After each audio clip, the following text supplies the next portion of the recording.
សួស្តីបងប្អូនសិក្សានិស្សិតទាំងអស់គ្នាបាទថ្ងៃនេះខ្ញុំនឹងរៀបចំវីដេអូថ្មីសម្រាប់បងប្អូនដែលមិនទាន់ចេះសោះហើយនឹងបងប្អូនដែលបានចេះខ្លះបាទអញ្ចឹងវីដេអូដែលខ្ញុំធ្វើបន្តទៅខាងមុខនេះគឺធ្វើសម្រាប់បងប្អូនបាទទាំងអស់គ្នាដើម្បីសិក្សាពីតូចទៅធំបាទអញ្ចឹងថ្ងៃនេះមុននឹងយើងចូលទៅដល់មេរៀនរបស់យើងជាដំបូងយើងត្រូវស្គាល់អក្ខរក្រមបាទអញ្ចឹងអក្ខរក្រមគឺជាអ្វីបងប្អូនបាទ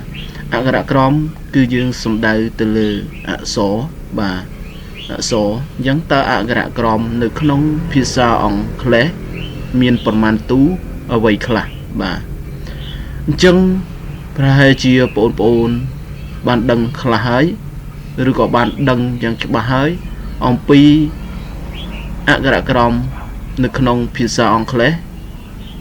មានប្រមាណទូនោះបាទ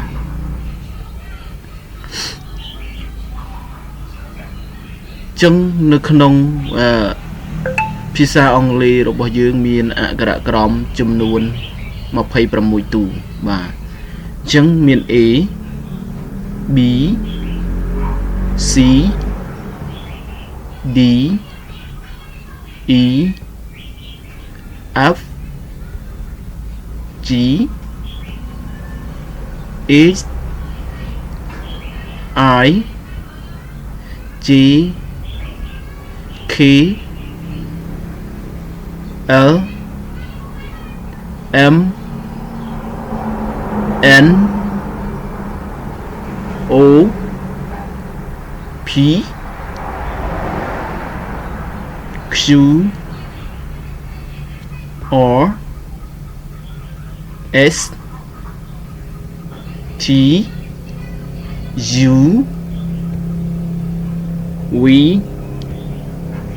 W X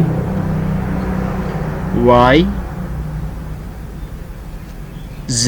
បាទអញ្ចឹងនៅក្នុងភាសាអង់គ្លេសជនជាតិអង់គ្លេសគេហៅថា Z ភាសាអាមេរិកហៅថា Z អញ្ចឹងភាសាអង់គ្លេសយើងមិនអាច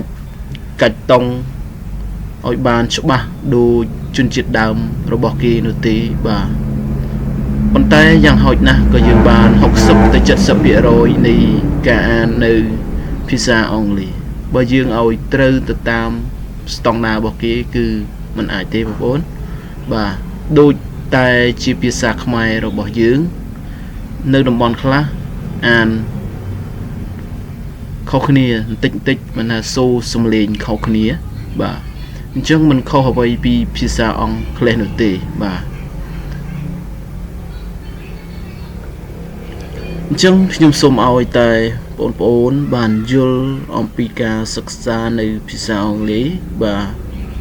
ដោយយើងមិនអាចទៅធ្វើតុងសុបគ្រប់បែបយ៉ាងឲ្យតាមទៅនឹងភាសារបស់គេបាននោះទេបាទអញ្ចឹងបងប្អូនសិក្សានុសាសន៍ធ្វើទៅតាមសមត្ថភាពនិងលទ្ធភាពដែលបងប្អូនអាចធ្វើទៅបានបាទអញ្ចឹងនៅក្នុងអក្ខរក្រមភាសាអង់គ្លេសរបស់យើងមាន26ទូគឺពី A ដល់ Z បាទអញ្ចឹងយើងបន្តទៅសំណួរទៀតសំណួរបន្ថែមគឺតើព្យញ្ជនៈនៅក្នុងភាសាអង់គ្លេសមានប៉ុន្មានទូបាទអញ្ចឹងមិញយើងសួរអំពីអក្ខរក្រមអញ្ចឹងអក្ខរក្រមបានន័យថាសំដៅទៅលើទាំងស្រៈទាំងព្យញ្ជនៈបាទអញ្ចឹងមកដល់ពេលនេះគឺគេសួរអំពីព្យញ្ជនៈតើព្យញ្ជនៈនៅក្នុងភាសាអង់គ្លេសមានប៉ុន្មានទូអ្វីខ្លះសំណួរទី3បន្តទៀតគឺតើស្រៈនៅក្នុងភាសាអង់គ្លេសមានប៉ុន្មានទូអ្វីខ្លះបាទអញ្ចឹងយើងមានពី A ទៅដល់ Z បាទ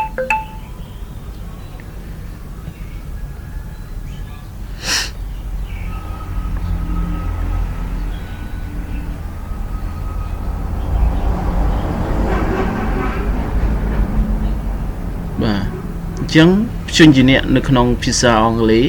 យើងមានប្រមាណយើងរាប់មកមាន B C D F G H J K L M N P Q R S T V W X Y Z យើងព្យញ្ជនៈនៅក្នុងភាសាអង់គ្លេសមាន21ទូស្រៈមាន5ទូមាន A E I O U បាទអញ្ចឹងព្យញ្ជនៈមាន21ស្រៈមាន5បាទអញ្ចឹងសរុបទាំងអស់អក្ខរក្រមនៃភាសាអង់គ្លេសមាន26ទូបាទអញ្ចឹងសម្រាប់វីដេអូនេះខ្ញុំសូមslash ទៅត្រឹមនេះសិននៅភាគបន្តទៀតយើងនឹងទៅសិក្សាជាបន្តទៀតបាទសូមអរគុណនិងសូមគោរពលា